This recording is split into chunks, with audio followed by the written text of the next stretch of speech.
Hello, everyone. My name is Matthew Jerbeck, and it is my pleasure to welcome you here today.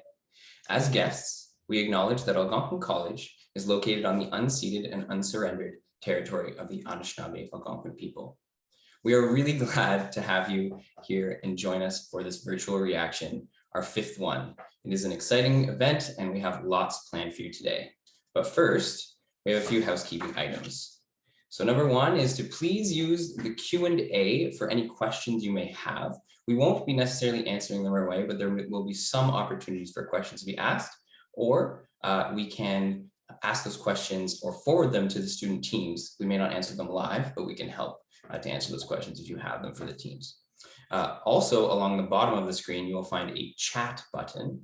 And that is where, if you want to be heard by the student teams, if you want to discuss the event, you want to cheer people on, and I encourage you to do so, and I hope you will. And then the last thing is that there will be pertinent links to what's going on in there. So if you have it open during the student presentations, there'll be links to their virtual posters where you'll find more information, some videos, and some things you can peruse. So any supplemental information will be found there as well. As for our agenda, I told you we have a lot planned for you, and it is jam-packed, not gonna lie, every minute.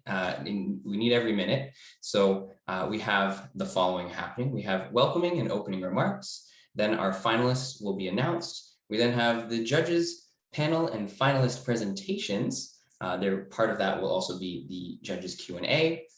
We have Jennifer Quizzy here. Quizzy here is going to be our keynote, and I'm going to be interviewing her and asking some questions about what she does every day. And we're also then going to have the award ceremony. So a lot there, closing remarks to follow, and of course the launching of the virtual showcase where you can see all of our 43 projects.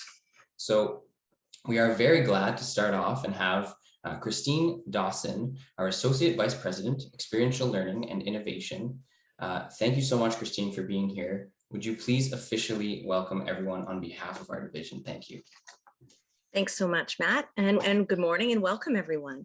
It's my pleasure to join you once again virtually this morning as we celebrate our students, staff, and partners at this Reaction Showcase. So I've been granted a sneak preview of the projects for the term, and I can very proudly say that in every showcase, our students continue to raise the bar. And when I see such diverse and impactful project outcomes, I'm reminded of just how powerful experiential learning through applied research can be. In fact, I believe that the importance of applied research in education cannot be understated. For our students, it provides experiential learning opportunities leading to career pathways and bridges the gap between education and employment. For Algonquin's faculty and staff, it offers continued engagement with emerging technologies and increased awareness of current industry needs. And for our industry and community partners, it means support, it means talent, and it means progress. So I'd like to sincerely thank the Applied Research and Innovation and Entrepreneurship staff for their incredible hard work to organize and run this event. And I'd also like to thank our faculty. They dedicate tremendous effort in the support of applied research and to help prepare their students to participate in this event. So thank you, faculty. Of course, I must also thank our funding partners and collaborators. Without you, none of this would be possible. So to announce our 5 finalists, please join me in welcoming Chris Janssen, our Senior Vice President, Academic. Thank you, Christine. Good morning. Kwe, bonjour. My name is Chris Janssen. I am the Senior Vice President, Academic here at Algonquin College, and I have the distinct privilege of announcing today's finalists. This is always such an exciting event and really such an honor for me to be able to present this. And while today's showcase, live showcase features the final presentations from a selection of students, Reaction itself actually started months ago when dozens of projects worked on by hundreds of students and the faculty who support them were submitted and carefully reviewed in order to select today's finalists. From all of those projects, we'll be welcoming 5 teams to the virtual stage today. Our finalists will have 4 minutes each to present an overview of their projects, followed by a few questions from our panel of judges comprised of faculty, industry, and community partners. I've been to a number of these showcases over the years, and I can certainly say that our judges are going to have an extremely tough job ahead of them. the quality of these projects and the readiness of the team members is truly outstanding. And so without further ado, and in no particular order, the 5 finalist project teams of this reaction showcase are Balanced Brain, Giving Adults a Break Through Play, Pop Ticker, Shop and Tour Local, Smart Tenant, and Wildroga App. Congratulations and good luck with your presentation finalists. And now over to Stephen Gagne to facilitate the presentations. Thank you, Chris. And I'll echo what Chris said. The judges are going to have a tough time ahead of them today. My name is Stephen Gagne, and I am the Chief Judge and Judge Marshal for today's event. And without any further ado, what you all came here. Hi there. Good morning. My name is Alessandro, and today I'm going to present you to the Balanced Brain app produced by BrainDev. So Balanced Brain, it's actually an innovative application that came out of the need of our client with neurotherapy. That need was basically to replace the current paper and pencil method of the Balanced Brain Points program that they use. So to give a bit of context, this program, it's actually a habit and reflective tracker that is aimed to assist patients with mental health issues such as ADHD, PTSD, and depression, for example. Now, the idea is basically to have the patients performing daily tasks and answering reflective questions that were set up by their therapist in conjunction with them. So the goal of this program is essentially to help patients to develop healthier lifestyles and in turn help them with mental health issues. Now, of course, besides replacing that paper and pencil method, our client had other needs that we gathered during several of our meetings. We knew neurotherapist patients have some trouble performing tasks throughout the day due to their mental health issues like I mentioned before. So keeping this in mind, our client and our team came up with a list of requirements to have the patients not only, of course, continue to using the application, but to thrive while using it. So essentially, this app had a few things that it has to be. So it had to be easy to download, easy to use, intuitive, and accessible from any device. So using that information, our approach was basically to develop a web application that works both as a website and as installable application. A web application also avoids any app stores, making it easier to be installed on a smartphone, tablet, or even a laptop, while giving the option to be used as a normal website, allowing easier access to the application for the patients on multiple devices and platforms, like I just mentioned. And as a bonus, of course, no costs in publishing the app because we won't be using any app stores. Finally, keeping the patient experience in mind, the habit tracking basically on the first very screen after the user logs in, the patient will be able to enter and track his activities with the minimum input as needed. Now, as you can imagine, nothing is that easy, so we faced some challenges. Some of the problems that we faced were essentially the delicate levels of accessibility involved in your user experience and user interface. We overcame these issues using in-depth testing of the app with appropriate persons and through some strong levels of communication with our clients, using the feedback provided by our testers, and of course, all the time spent understanding our app's users, their needs and their struggles. We were able to come up with an experience and interface that not only looks amazing, but will help those that will gonna use it. So with our brilliant team, understanding client, and our testers, the project came up coming together quite nicely. We really wish that our project helps those that we set out to help, and we are very happy to be able to work on something that could make someone's life a little easier. We hope it does. Finally, I would like to say thank you to my team and professors. It has been quite a journey, and I'm proud and happy of having the opportunity to work with all of you. And to you, thank you for listening. Thank you, Alessandro. We'll now move on to our next project, which is Giving Adults a Break Through Play. Sarah, could you tell us about your team's work, please? Absolutely. So our project is about giving adults a breakthrough play, and our client is Ingenium. They run Canada's Museums of Science and Innovation. So they came to our class with a problem. Due to COVID, people weren't able to always visit their museums in person, so they really had to expand their digital presence. Now, the challenge that they came to us with is they weren't sure how their physical visitors differed from their online audience, and they wanted to know who this online audience was and if they had needs that maybe Ingenium could help meet. So our team chose to focus on play.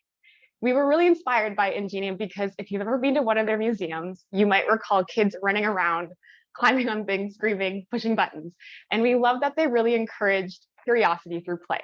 So we thought, could Ingenium also maybe bring play to the lives of adults? But first, we had to understand, does play actually have a role in the lives of adults? So we did a literature review. And the answer is yes, it absolutely does. It's really great for creativity. It's good for mental health. It's good for problem solving. But because we tend to associate play with children, we tend to feel self-conscious when we ourselves try to play. And so another unique thing that we found is that there's no one definition for play. It means something different to everybody. So the next logical step is to go ask people, what does play mean to you? So we put out a questionnaire on play, and we received 158 responses from adults. And we were able to interview 15 users one-on-one for an hour and dig into the why. What did play mean to them? Why did they play? And importantly, what wasn't play to them? So we ended up with a whole lot of data, so much data, and we had to develop different ways of analyzing it. We eventually came to affinity mapping, and we paired it with a lot of UX research tools like personas, journey mapping, and experience principles to come to an evidence-based decision and a design solution. So what we found is that adults are very busy, and sometimes they want to play, but just don't have the energy to play. And so we are proposing a solution that's a platform that provides regular, playful prompts that an adult can do in under 15 minutes. It's low stakes, and we provide some inspiration to get you started if you want that inspiration. It's accessed on a static website or through social media and other means. And once you've completed the prompt, then you can go and share it on social media or however you like to, maybe WhatsApp to your mom. And so we started putting this solution into testing. And what we soon found is that we really needed to ask, are we meeting the needs of our users? And in this case, I'm talking about accessibility. Because if you actually look at our reaction poster right now, we give an example prompt, which is make a silly face out of your next meal. But this is very visual. And so since then, we've actually changed the prompt language to be do something silly with your food. And that could be auditory. You can make music with your food. You can build a sculpture. It could be very like tactile and tangible. And we really wanted to create prompts that are as inclusive as possible. So we're currently developing prompt guidelines for Ingenium on how to make prompts fun and make that umbrella as wide as possible for what someone can respond with. And our hope is that with our solution, we can help Ingenium expand their digital presence online while welcoming everyone, even people who might not be your typical physical museum visitor. Thanks for listening, and we're looking forward to your questions. Thank you, Sarah. As a reminder, we'll have questions after all 5 of the presentations. So judges, if you've got questions, please hold on to them. We'll bring those up in just a little bit. We'll now move on to our third team. Kiet, can you tell us about the work your project did for PopTicker? Thank you, Stephen. Good morning, everyone. First off, I'd like to introduce myself. My name is Kiet, and I am a part of the PopTicker team at the Data Analytics Center. The team is managed by Professor Theo and Professor Adesh. And here with me today are Manuel, Edward, my teammates. We are excited to show you our project, which we have been working for our client Kamal to not only help local businesses all across Canada recover and get back to their normal operations, but also to make the transitions to an online platform seamless. As we all know, the pandemic has negatively affected all of us, and with each store running out of business, there comes an increasing need for an app that connects our local population with the local businesses. And with that vision in mind, our team built a free-to-download multi-platform mobile application that shows coupons both online and nearby in a variety of categories, such as food and dining, beauty and health, attractions, and more. Additionally, the app user could browse using the map view and follow their favorite merchant companies and save or redeem their coupons. We also have a responsive merchant portal that is dedicated to the merchant companies where they could sign up, upload their deals, and customize their merchant profile, as well as an admin portal where PopTicker administrators can manage coupons and select certain merchant companies to highlight in the app. Throughout the 4-month period of working together on the project, it is certain to say that each of us has worked hard to not only deliver the project in a timely manner, but also extend our skills and knowledge both professionally and personally. There were definitely many roadblocks that came along the way, including the need to build an improved data structure and migrate our existing users to our new infrastructure. But with a detailed plan and estimations, we were able to solve these issues despite being on a tight deadline. Like many other teams, our work is done remotely. Being aware of the pros and cons of working from home, we made sure to update our team members on what we did on a weekly basis and kept constant communication through Slack, Jira, Figma, and Zoom. Our hard work was paid off, and we received a lot of support from the local community. The PopTicker launch event held in Byward Market was a massive success and has gotten us a total of more than 500 app users on both mobile platforms and more than 1,000 merchant users onboarded and ready to post deals. We are currently working on an improved version of the PopTicker app, which is soon to be released, and we can't wait to hear what everyone has to say about it. To end our presentation, I would like to thank the college for the opportunity to work on the project. Thank you to all my teammates and professors, and thank you for everyone for listening. Thank you, Kit. All right, and now we'll move on to our next team. Eric, could you tell us about the Smart Tenant app, please? Absolutely. So I'd like to start off by thanking the judges and all the spectators who came out to view the presentations today. Our team has been working very hard over the last 4 months, and we're both honored and proud to present to you Smart Tenant.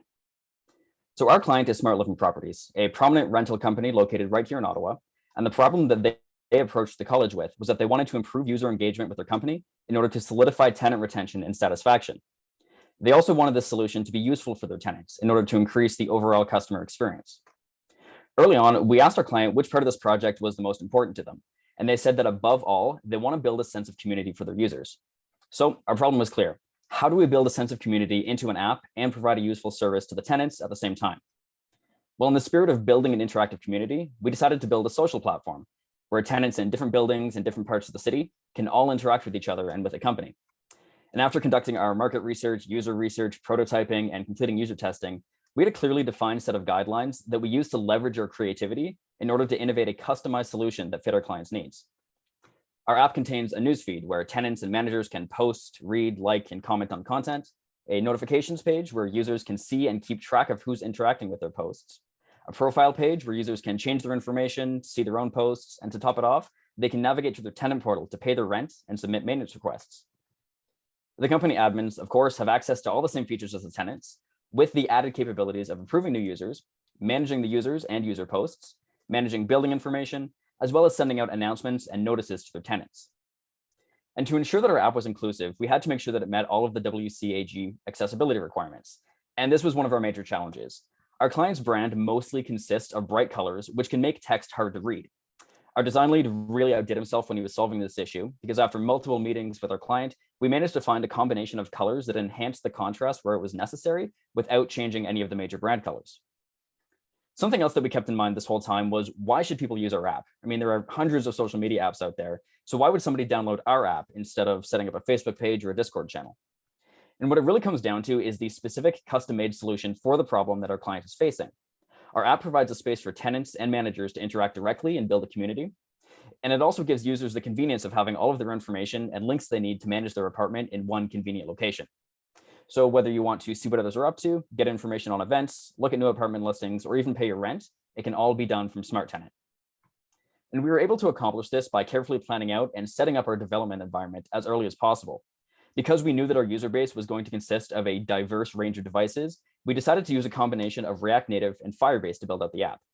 By using React Native, we were able to package our app for both Android and Apple users with only one code base. And this was huge because we only had about 5 weeks to code the entire thing.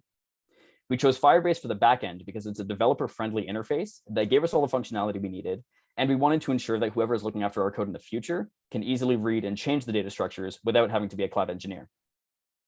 Everything that I've mentioned so far have all been features that we've completed in phase 1, and we want to keep that momentum going by turning our attention to the next phase.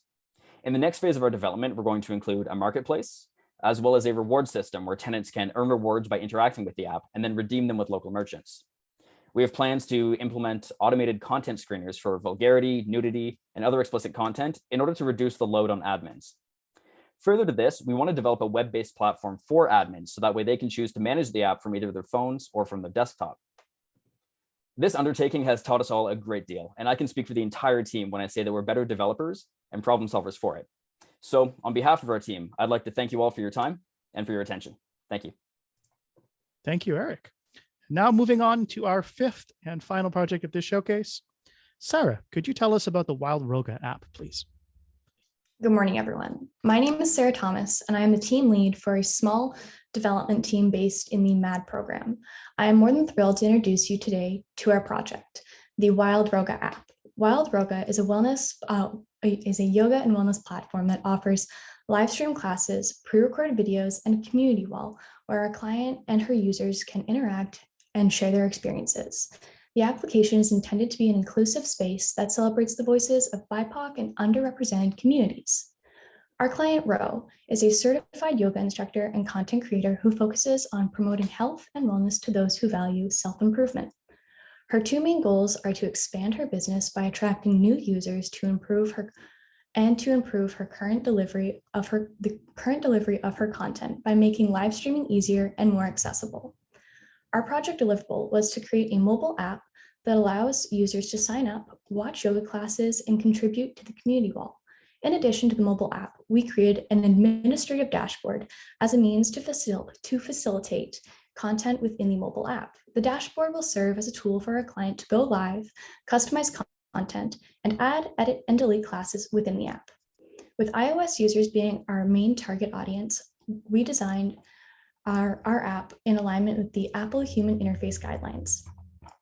Now, touching on some challenges we faced throughout this project, our team was able to overcome 3 main hurdles. The first was integrating live stream technology, which we accomplished using Mux. The second was integrating a third-party payment system, which we accomplished using Stripe.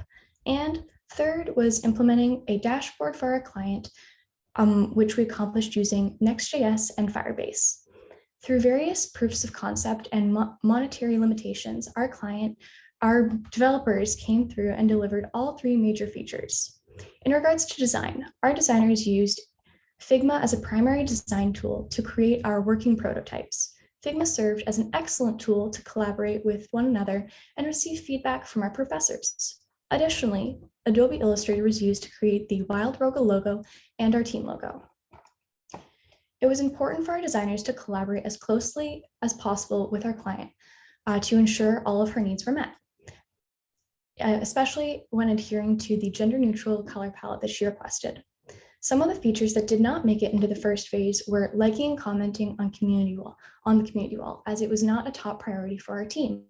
Additionally, the shop where users would be able to purchase products such as yoga journals, and lastly, a fitness tracker where users would be able to stay informed of their yoga and fitness progress. While all of these features are great ideas, our team made sure to prioritize which were the most necessary features for the first phase.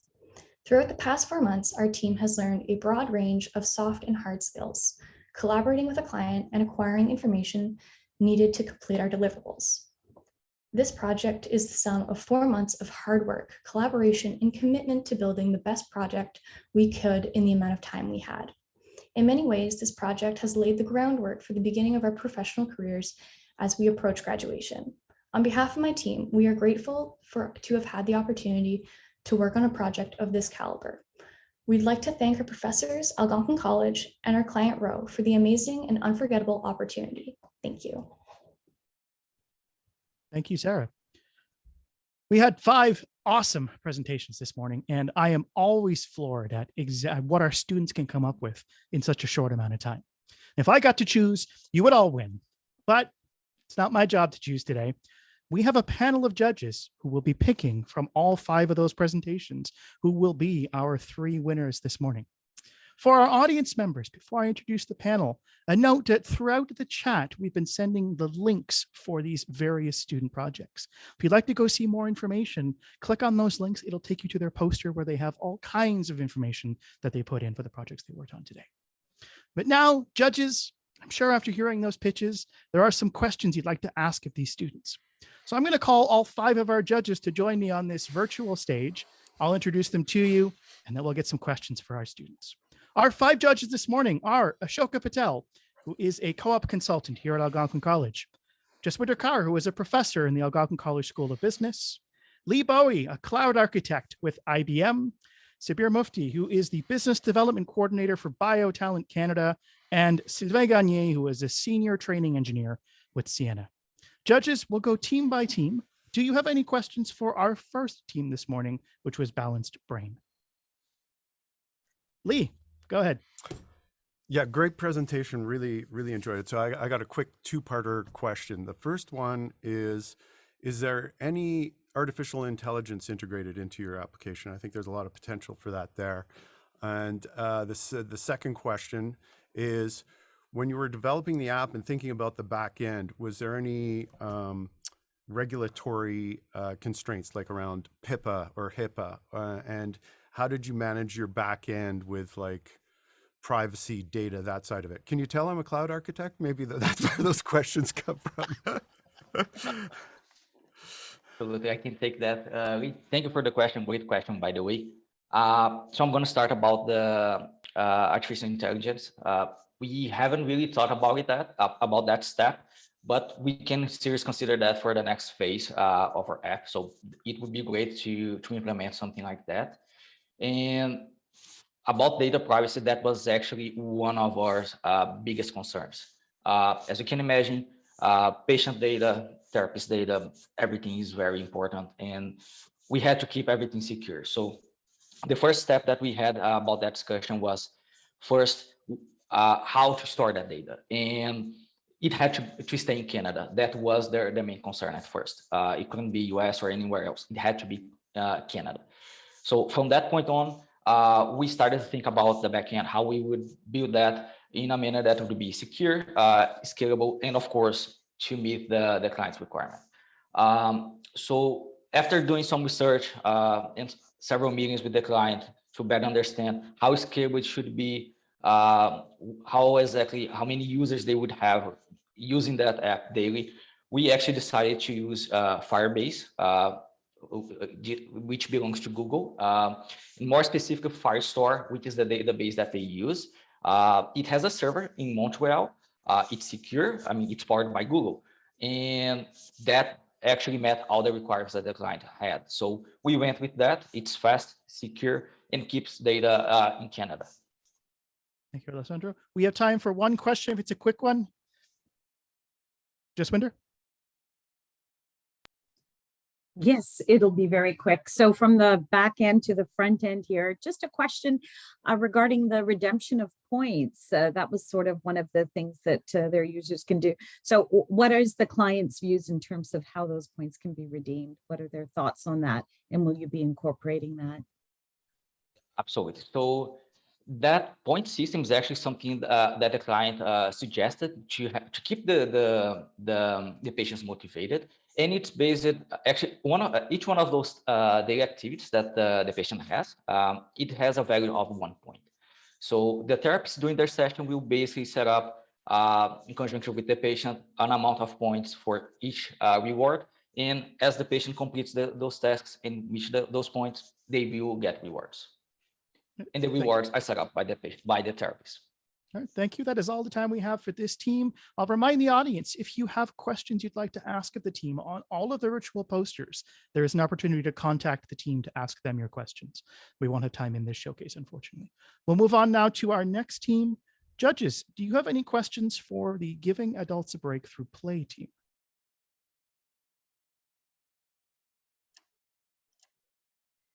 Ashoka.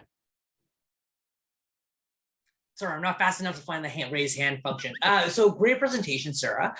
So one question, I love the accessibility piece that you made your fun activities more accessible. That's fantastic. Did you find an increase in uptake of people liking, sharing, engagement when you did that? So did the accessibility piece allow more engagement? Thanks for that question. I think we're still in that testing phase to see long-term of engagement, but I do think that, yeah, if you think about universal design, that like designing for one need can create benefit more people. I think it encourages us to be more creative, which has been really helpful because that is the goal of this platform.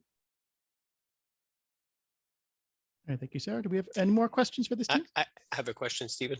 Yeah, go ahead. On the, your presentation was fantastic. Your enthusiasm for the project is excellent. And I imagine the team is the same. I love your team pictures. Everyone's smiling. You look like you're having fun, even on the site. Anyhow, back to my question.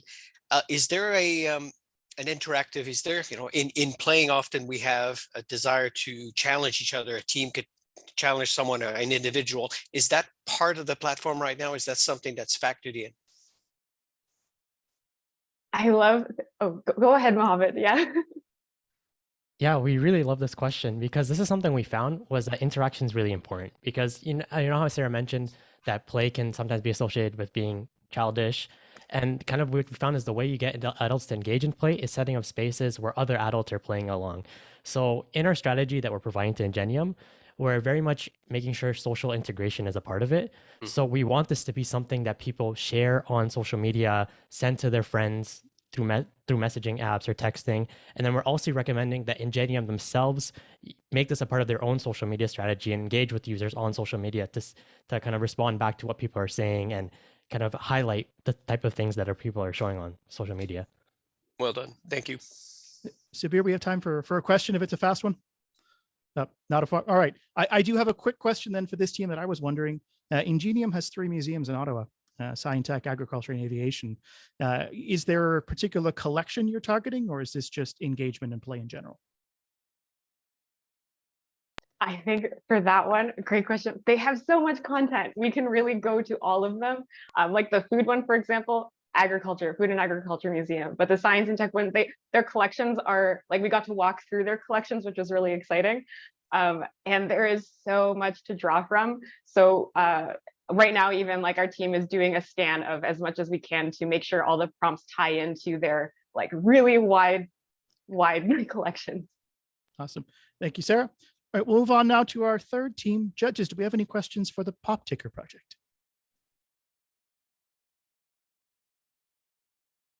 Ashoka.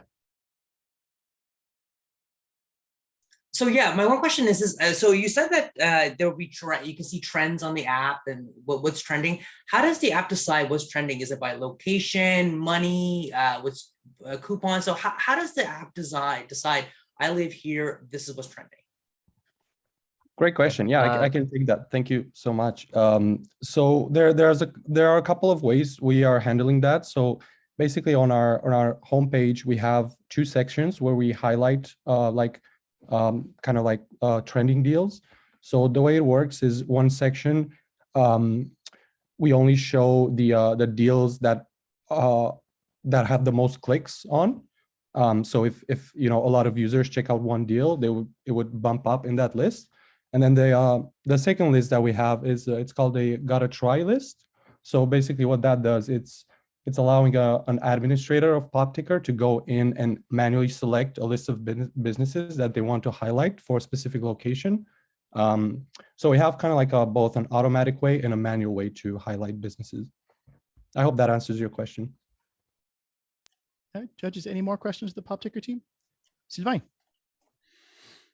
Go off mute. On the merchant side of this app, how difficult is it for a merchant to create a coupon, post a coupon? Do you have guidelines? Do you have specific information that you provide? Just assuming that someone has a bakery or some store, but they may not be that technically inclined. How easy is it for them to interact or to use the coupon? Thank you for the questions. So the merchant users should be able to easily sign up. And once they are signed up, there will be an onboarding process to show them around and how to create their own deals, their own locations and companies. I believe the pop ticket team also provide technical support to the merchants companies that are unable to create or use are having problems using a certain part of the merchant. So yes, there are the onboarding process as well as customer service and help. I hope that answers your question. Absolutely. Thank you. Well done. Thank you. That is all the time we have for this team. And we'll move on now to the Smart Tenant app. Judges, do you have any questions for this team? Lee, is your hand still up from the last one, or do you have a question for this team as well? That was for the last one, but okay. Sabir, the floor is yours. Yeah, great presentation. Thank you so much. I just had a quick question about older tenants. How usable is this platform for older tenants? Yeah, that's a great question. Thank you. When we were designing this, we were really trying to make it as accessible as possible to everyone, which is why I mentioned earlier, we wanted to make sure that we had a good contrast with our colors. But even the layout of our app, we tried to keep it as simple as possible. Part of that was due because, of course, of our time constraints, we only had 5 weeks to program it. But each of our pages and our buttons, they are very clearly defined. They have nice sizes. They've got really good contrasting colors. In terms of the functionality, everything is written in really, really clear language. So that way we can cater to young students who are renting and the older population as well. Thank you. Do we have any more questions for this team? Jaswinder? Hi, just a brief question. I was wondering, what are the next maybe 1 or 2 key features that the client is looking to add on to? Yeah, absolutely. So like I mentioned earlier, the next key feature, the first one that we'd want to do would be the marketplace. That's something that our client was really excited about, but again, due to time constraints, we just didn't have time to flesh it out. And then the next one after that, we would be looking actually to add some gamification to our app. So we want to be able to give our users, points when they interact with the app and with each other, and then they would be able to redeem those points for gift cards or other things that they can use with local merchants. Because we've done research and our client has sent us research papers as well that show that gamification leads to higher interaction, and higher interaction leads to a better tenant retention. So those are the things we were looking to add in the next couple of months. Right, I'm just curious, how many properties does that client have right now? I don't think that I'm able to disclose that due to our NDA right now. Sorry, I wish I could give you an answer. No problem. Okay, thank you. Thanks. All right, so I'll jump in with a question here as well. Eric, you mentioned there's a lot of new next steps and a lot of new development happening on this. The reality of these projects is your student teams working within one class. Do you intend to continue this, or is this something you're going to hand off to a future project team? Yeah, we've actually already had a couple of discussions amongst ourselves as a team, and we've also had some discussions with our client. And they have indicated some interest on keeping some of us on to continue to develop this. So the excitement is really high, and the morale is really high for both our team and for the client. So we're really hoping that we'll be able to keep that going and actually finish what we started. Awesome. I hope to see what that becomes. Yeah, so thank you. Thank you. This is all the time we have for this team. We will move on now to our final team. Judges, do you have any questions for Wildroga?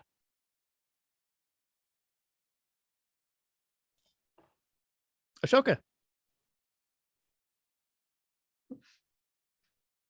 You're still Apologies, did I mute myself? So great app. I just quick question. Because you're encompassing many communities and in the app, which is wonderful.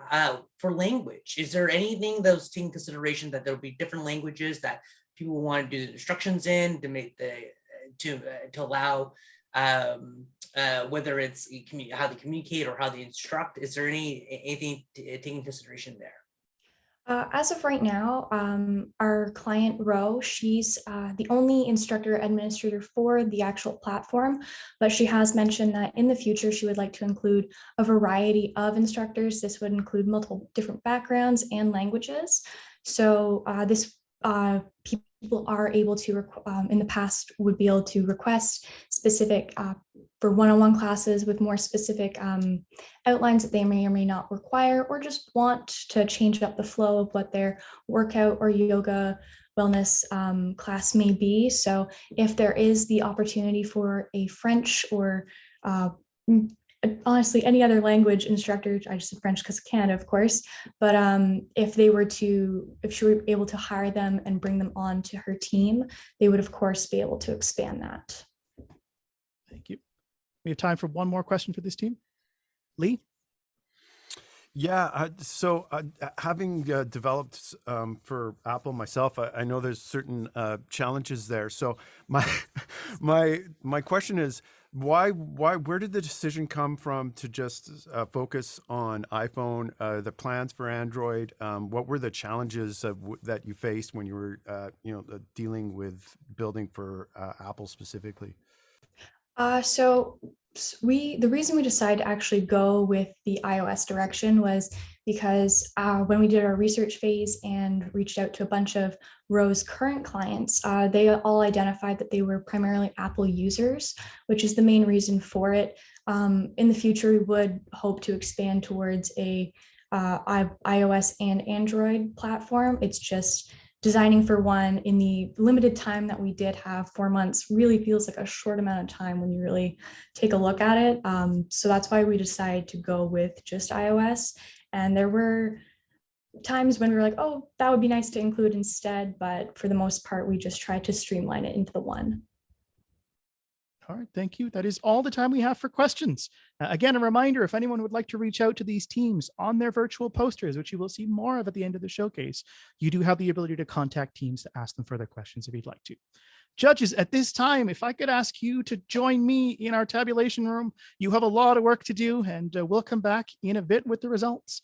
In the meantime, I'd like to turn back over to Matthew Jarabek to lead us through the next portion of this session. Well, thank you, Stephen. And wow, I just, before we get into introducing our guest speaker, I want to say amazing job by every team. Just really, really incredible presentations and projects overall. So good luck to those judges that are still here.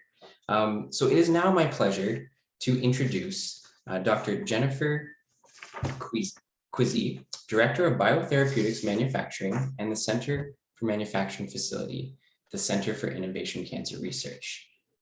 Dr. Jennifer Quizzi has a doctorate in cellular and molecular medicine from the University of Ottawa and has been working as part of a translation team in cancer therapy, providing strategic and scientific insight for more than 10 years.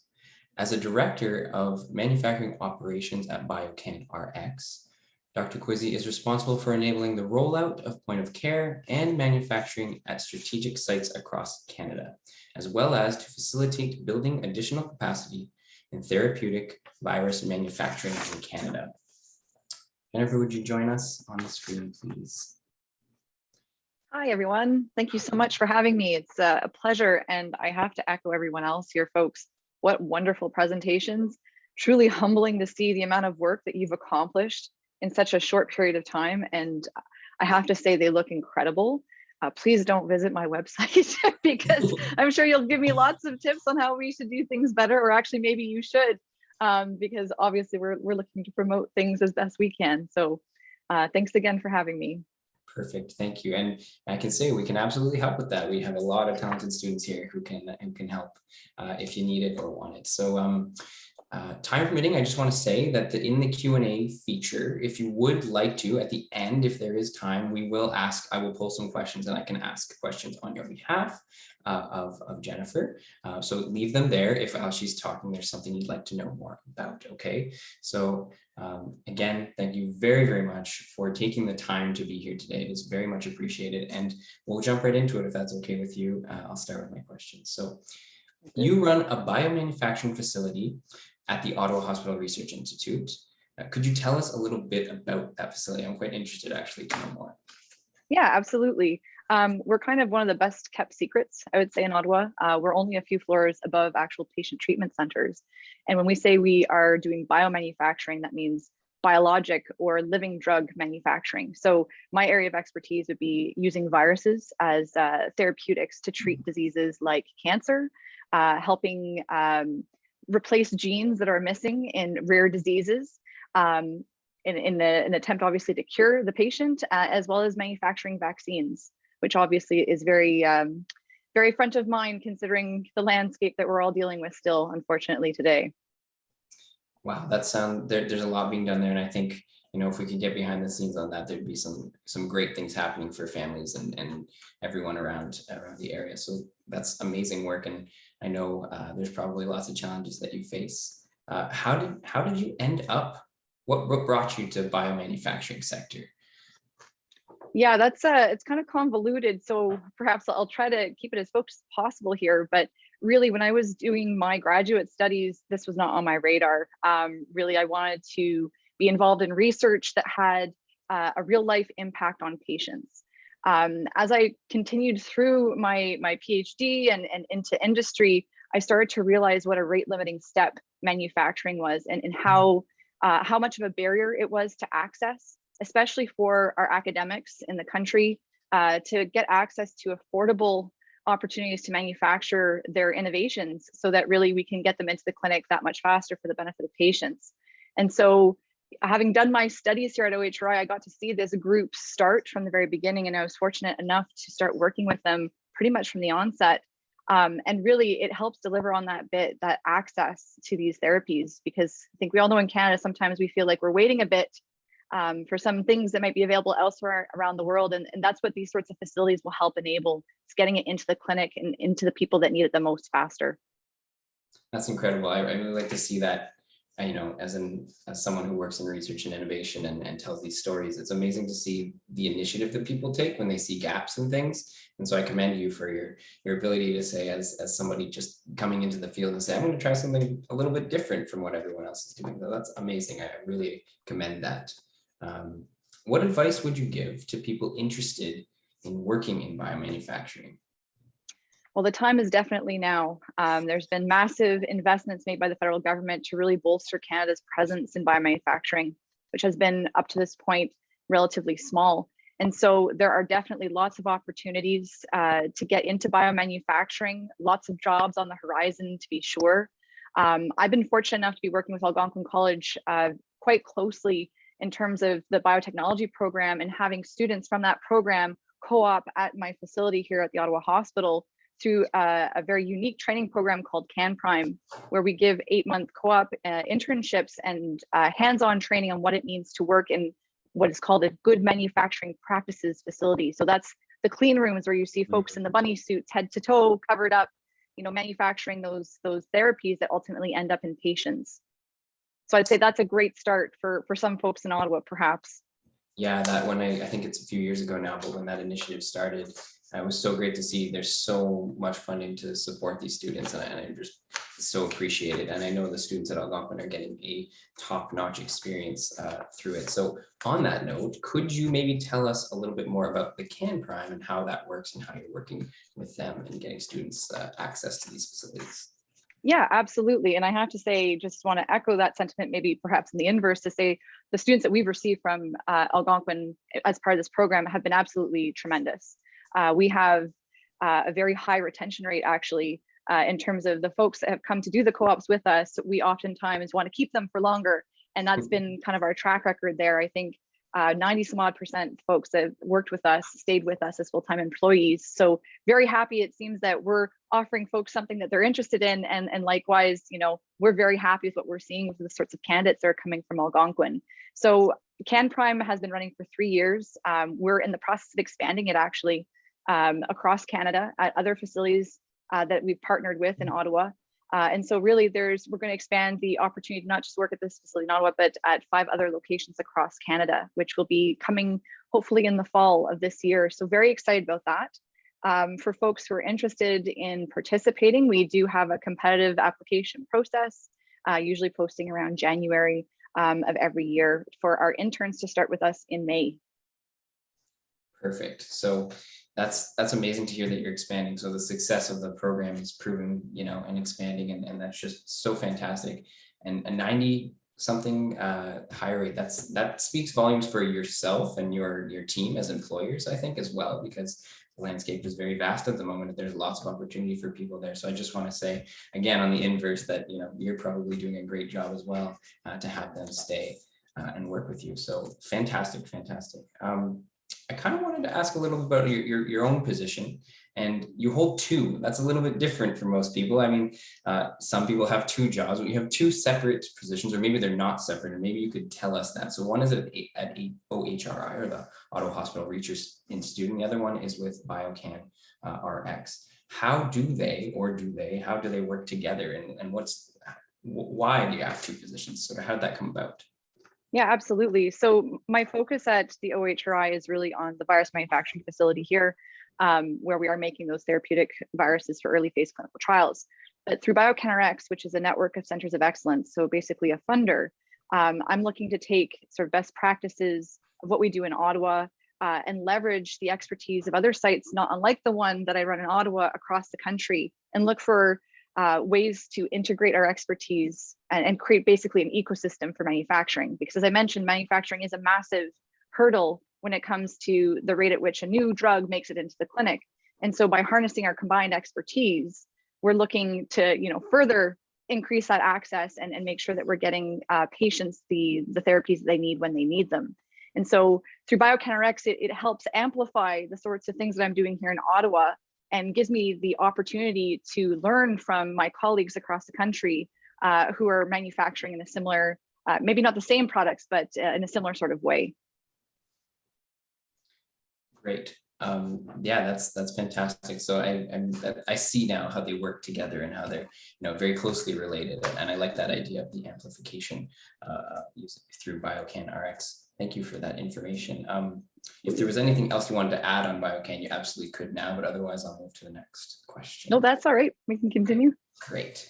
What do you find is the most rewarding part? Maybe we'll start with rewarding. So what's the most rewarding part of what you do at the moment?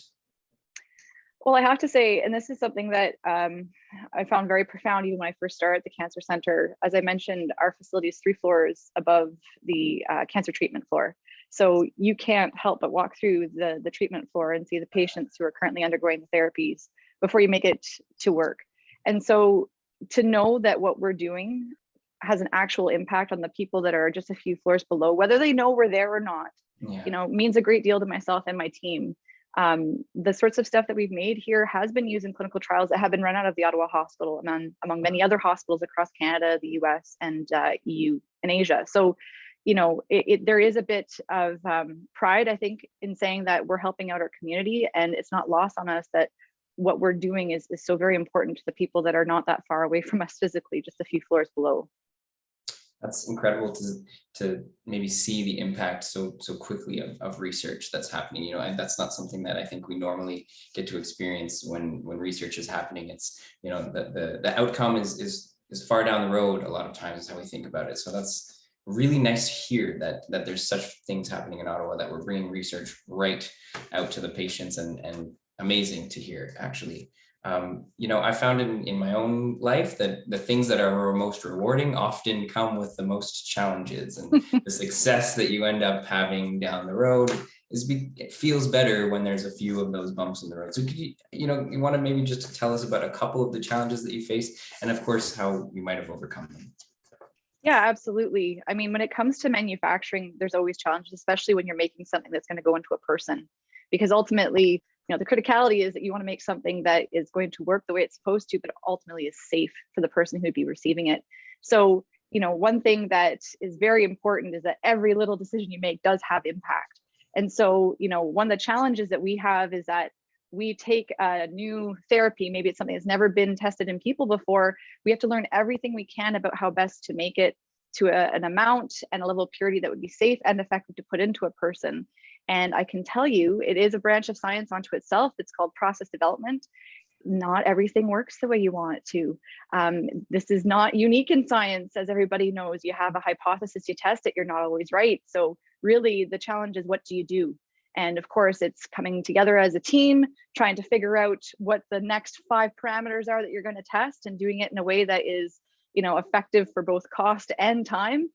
We work with both academics and industry. And so I would say, where academics might not have very much money, but maybe not an overabundance of time, but more time, the inverse is true for our industry clients who might have more money, but they want things done immediately. So it's kind of managing those sorts of expectations, understanding that nothing ever is a simple straight line from A to B. oftentimes there's a number of detours, but when you get to be, you have a process that is going to be robust and you can do in our GMP facility and such that we can make a product that's safe to give to patients. Amazing. I think there's one just comment in the chat that speaks to my heart. I'm going to mention it out there that I'm a type 1 diabetic, and I definitely, could use some new beta cells down in that pancreas. So let me know if you're working on anything like that. But yeah, I saw someone else mention that down there. No expectations, don't worry about it. just kidding. There is a couple other questions. There's one particular from Nick Layer and also one from Charlotte Wells. So if we have a little bit of time, so maybe I'll just ask those if that's okay. Sure, absolutely. So one, I think this one's nice and easy. It's a yes or kind of no. Are you working with Dr. Bell on oncolytic virology at all? And I apologize for my pronunciation if all of that is wrong. No, you got it. Oncolytic viruses or cancer-killing viruses, absolutely. Fun fact, I was actually not a student of Dr. Bell's, but he was on my thesis committee many, many years ago. And his office is just kitty corner to mine down the hall. So absolutely, we work with Dr. Bell and his group. So they do the innovation side, coming up with a new oncolytic virus to target a new type of cancer. And then he transfers over to my group, where then we do the process side of things and then the ultimate GMP manufacturing. And it's actually because of Dr. Bell that this facility here actually exists, because many years ago, he had a virus that he wanted to translate into something that we could test in the clinic. And we couldn't find somewhere that could manufacture for a price that we could afford. And it was actually less expensive to commission this facility than it would be to have gone to a third party in Germany, of all places, was the only place we could go. So absolutely, I work with Dr. Bell, and it's definitely, I'm the better for it. Amazing. I like that entrepreneurial spirit. I'm really sensing that about you. So I'm, commending that. A researcher that's also an entrepreneur has that entrepreneurial spark. Amazing. Thank you. The last question, I think it is going to be the last question that we have for today it's a two-parter. Take your time though. It's okay. It's not a rush or anything. So I'll just read it out because it is well formed. Hello, Dr. Quizzy, a two-parter. Firstly, since you've started your career, have you found that your work has always been well funded, or are you battling for funding within the biomanufacturing space or against other cancer interventions? I'll start with that one and then I'll read you the next one. So funding, unfortunately, is always an issue. This manufacturing facility struggled tremendously at the onset to get funding, because what it is that we do is kind of in an area, a gray zone. Traditional funding streams are more for the academic research or bench research. Not a lot at the time, and this is about 10, 15 years ago, was known about what it is to do translational science. And so absolutely, it's been an issue. There are programs in Canada like the Canada Foundation for Innovation, which has been fantastic for getting funding for big pieces of equipment, because when we do GMP, we're looking at hundreds of liters scales versus what's in the lab, which is maybe tens of liters. And it's very, very expensive, millions of dollars of equipment, which is not something we typically get in our research grants. So yes, it's definitely been a challenge, but this is also where the complementarity with my other role with BioChemorx kind of comes in. I don't get direct funding from BioChemorx in that position, just want to say that flat out, but that is a gap that BioChemorx had identified in the landscape, that translation needs to be properly funded. It's not sexy. It's high risk. You're not going to get publications out of it, but it really is that gap that if you don't bridge it, you're not getting these beautiful innovations that, the traditional funders like CIHR and NSERC are putting money into something that actually is going to be able to be treated or tested in the clinic. Incredible. No, I'm glad to be able to, and thank you for your question, to be able to bring attention to that it needs to happen. So thank you. The second part of the question was, has the pandemic subverted any funds that would normally be allocated to you to other competing areas in epidemiology, or because of your vaccine component to your work, has funding been largely interrupted in any way? So we're fortunate because we also do have a vaccine manufacturing component that we have been the recipient of some targeted COVID vaccine funding. And I have to say that I'm very excited at the prospect of, sorry, someone's knocking on my door. Don't know that I'm on a call. Sorry, I'm on a call. Hey, sorry. Yes, no. Okay, sounds good. I'm so sorry. Okay, don't worry about it. That was actually Dr. Bell saying hello.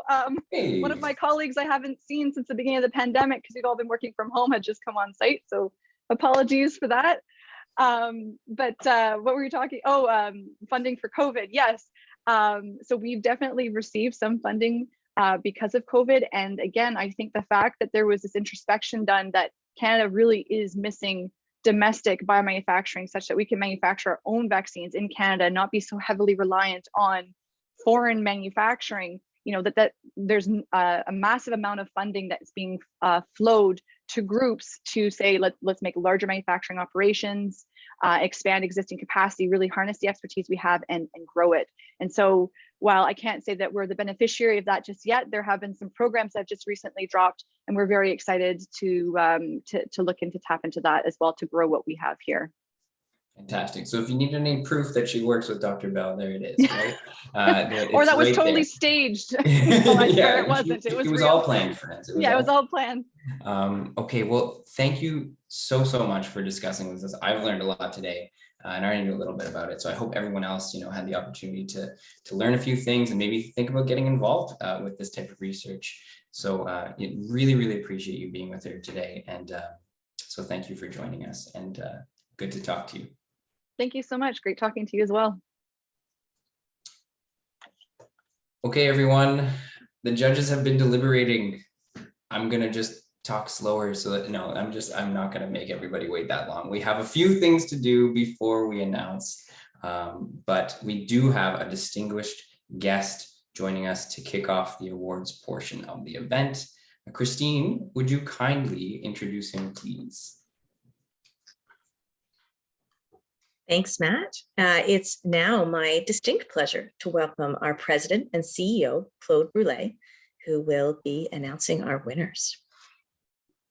Well, thank you very much, Christine. And thank you, Matthew, for a great emceeing job. I caught the last bit of Dr. Queasy's talk, and it was so interesting.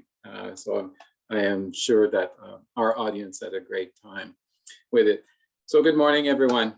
Bonjour, Quay. My name is Claude Brulé. I'm the president and CEO of Algonquin College. And I think, as Matthew said at the beginning, this morning's event is the 5th time that we're hosting our Reaction Showcase virtually. And it gets better and better every time. So it's always my pleasure to attend, and it's no different this morning. So each term, Reaction brings Algonquin students, faculty together with community and industry partners to celebrate experiential learning through applied research, to support new ideas, and to explore new technologies and ways of collaborating. Now, since the spring of 2020, and we all know what that means, we've seen a host of changes in the business landscape. So many organizations have had to not only adapt to change, but to anticipate and even embrace it. I'm proud to say that 2 years into a period of ever-changing conditions, Algonquin College, its employees and its learners are ready for whatever the post-pandemic era will throw our way. And what we've seen today is proof of that innovative and resilient spirit. Now, whether it be in class or through interdisciplinary projects, our academic programs have seen tremendous outcomes, from giving learners the chance to put their skills into practice and to begin what I'm confident will be a path to leading the workforce of tomorrow. Reaction, for many of us, is a time to reflect on the hurdles we have overcome and celebrate the collaboration and ingenuity that led to our successes.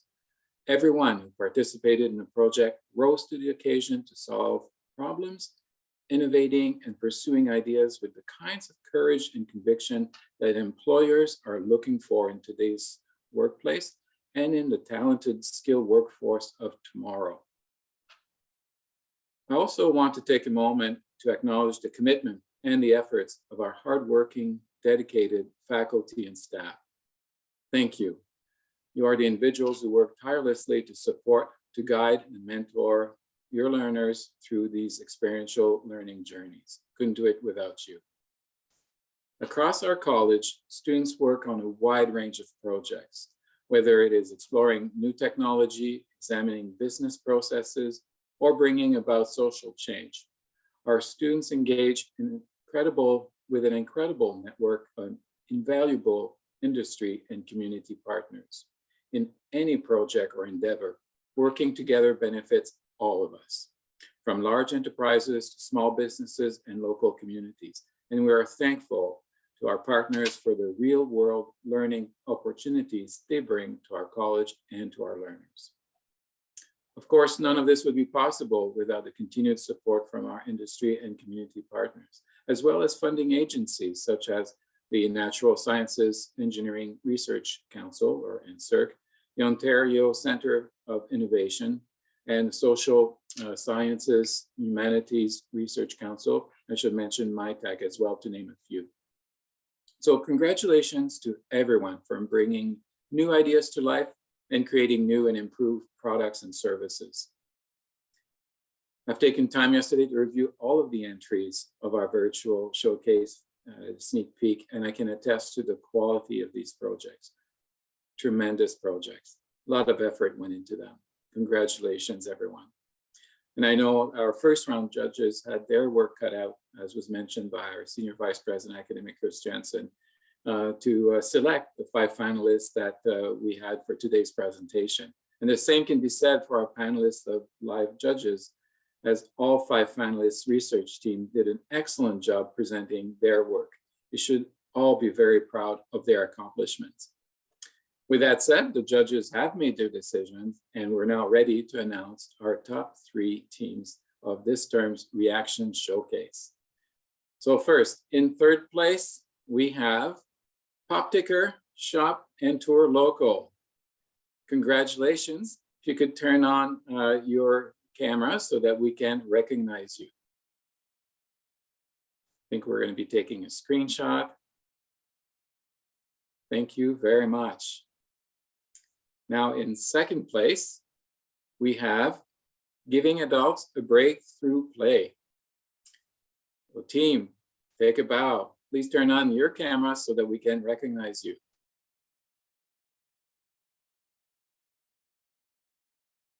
Wonderful. And drum roll. In 1st place, we have Smart Tenant. Congratulations, team. Please turn on your cameras so that we can recognize you as well. Wonderful. So congratulations to all the teams. You've made us so proud. It was an excellent showcase again this year. Congratulations to all of you. Now I'll turn this over to Christine Dawson to close the event. Thank you so much, Claude. It's been a pleasure having you here with us today again. I would like to also extend, my gratitude to everyone in attendance and give a big thank you to everyone involved for their hard work and dedication to applied research at Algonquin College. We've shared a link in the chat, or we're about to share a link in the chat, as well as we'll send an email to all of the attendees with a link to the virtual showcase. I really encourage you to go over, check them out, and really discover all of the impressive projects that were submitted. You saw a sampling of phenomenal work today. There's a lot of great work there for you to check out as well.